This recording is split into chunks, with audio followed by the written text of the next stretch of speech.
Bonjour tout le monde. Dans cette vidéo, je vais vous expliquer une deuxième utilisation du mot-clé this.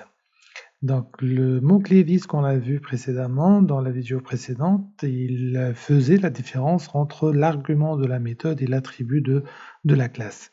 Dans un deuxième cas de figure, on va faire l'utilisation de this pour faire appel à un constructeur de la classe courante. Et on va prendre l'exemple de notre classe comme d'habitude personne. Donc une personne, il est identifié caractérisé par le nom, le prénom, le téléphone et le salaire, et j'ai fourni un ensemble de constructeurs à ma classe. Donc un premier constructeur qui est le constructeur sans argument et qui ne fait rien du tout en fait, mais il garde les valeurs par défaut des types string, int et double, à savoir nul, nul et 0 et 0, et la dernière pour le double, ça va être 0.0. Un deuxième constructeur qui permet d'initialiser le nom, un troisième constructeur qui permet d'initialiser le nom et le prénom, un quatrième constructeur qui permet d'initialiser le nom, le prénom, le téléphone, et le dernier constructeur qui permet d'initialiser les 4 attributs. Vous savez très bien que cette opération de surcharge de constructeur elle est correcte parce que le nombre d'arguments dans chaque constructeur il est différent. Et l'opération de surcharge elle est correcte lorsque le nombre d'arguments il est différent ou bien le type des arguments il est différent ou bien le nombre d'arguments et le type des arguments sont différents.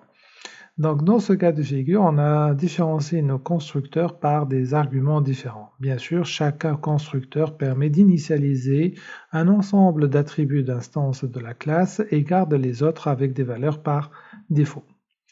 Ce qui est remarquable dans ces constructeurs-là, c'est qu'on a des répétitions.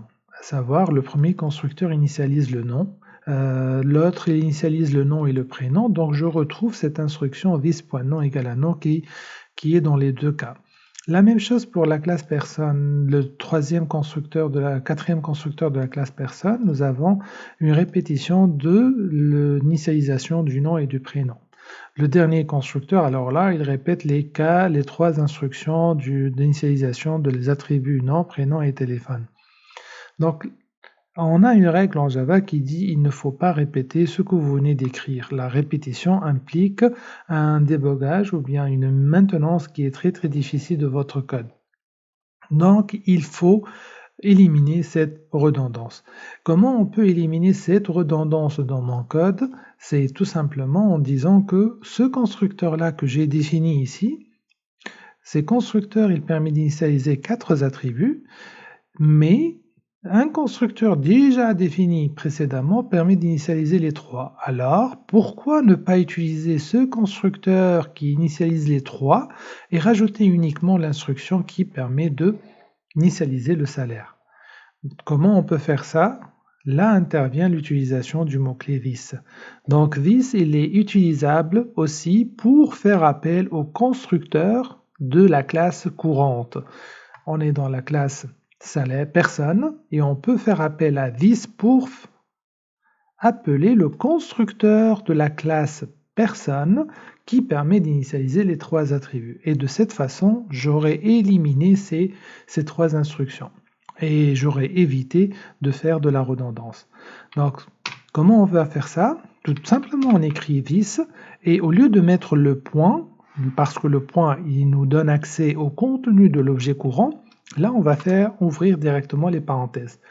Et là, lorsque vous ouvrez les parenthèses, vous avez les différents constructeurs de la classe courante que vous pouvez utiliser. Nous, on va utiliser bien sûr le constructeur qui permet d'initialiser le nom, le prénom et le téléphone. Voilà. Donc ce constructeur-là, c'est comme si j'ai fait quoi? Dans le dernier constructeur de ma classe, j'ai dit fais-moi appel au constructeur qui permet d'initialiser ces 3-là et voici l'initialisation du salaire. Lorsque le compilateur retrouve cette instruction-là, il va faire quoi? Il va chercher un constructeur de la classe personne qui prend comme argument une chaîne de caractères, une autre chaîne de caractères et un entier. La première chaîne, c'est le nom, la deuxième chaîne, c'est le prénom, et le troisième par argument, c'est l'entier qui représente le téléphone. Donc, en voyant dans mon code, voici ce constructeur-là. Donc ces trois instructions-là vont se faire, ensuite il va initialiser le salaire. Et je retrouve le constructeur que j'ai écrit initialement.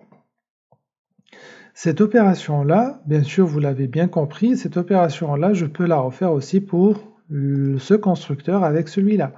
Donc ici j'ai un constructeur qui initialise les trois et j'ai un autre qui initialise déjà les deux premières. Donc je peux faire tout simplement même chose, j'élimine ces deux instructions et je fais appel au constructeur qui initialise les deux arguments, les deux premiers arguments, qui sont le nom et le prénom. La même chose ici, j'ai un constructeur qui initialise le nom, donc je vais juste faire appel à ce constructeur-là et je vais écrire this entre parenthèses nom. Là aussi, je peux faire appel à this en ne passant rien, comme ça je fais appel au constructeur précédent qui fait des initialisations, qui garde les initialisations par défaut de ma classe aussi. Là aussi c'est correct. Donc de cette façon j'ai fait quoi? J'ai évité à mon code, j'ai évité la redondance dans mon code. Et si jamais j'ai une modification à faire, regardez ici par exemple, si le nom, je veux mettre le nom en majuscule, to uppercase, voilà. Là, cette modification-là, elle sera faite uniquement dans le constructeur de la classe dans le constructeur qui prend comme paramètre le nom. Et ce nom qui est en majuscule, il sera répercuté dans tous les autres constructeurs. Et je n'ai pas à faire ça dans chaque constructeur à part parce que ce que je suis en train de faire, c'est que je suis en train d'appeler le premier constructeur à chaque fois. Essayons de prendre un exemple. Si je construis une classe personne avec comme nom, je vais dire par exemple, je vais créer une nouvelle personne avec comme paramètre le nom c'est Boulel, le prénom c'est Mohamed et le téléphone c'est le 1, 2, 3, 4, 5, 6 et le salaire c'est le 9999. .0 pour .99 pour qu'il se soit automatiquement interprété comme un réel. Donc dans ce cas-là, j'ai fait quoi? Je fais appel à quel constructeur? Ça sera le dernier constructeur parce que j'ai passé 4 arguments. Ce constructeur-là, il va faire quoi? Il va passer la main au constructeur qui prend 3 arguments. Et à son tour, la première chose qu'il va faire, il va passer la main au constructeur qui prend un seul argument. Et celui-là, il va passer la main au constructeur qui prend l'argument non. Et celui-là, il va passer la main au constructeur qui n'a aucun argument.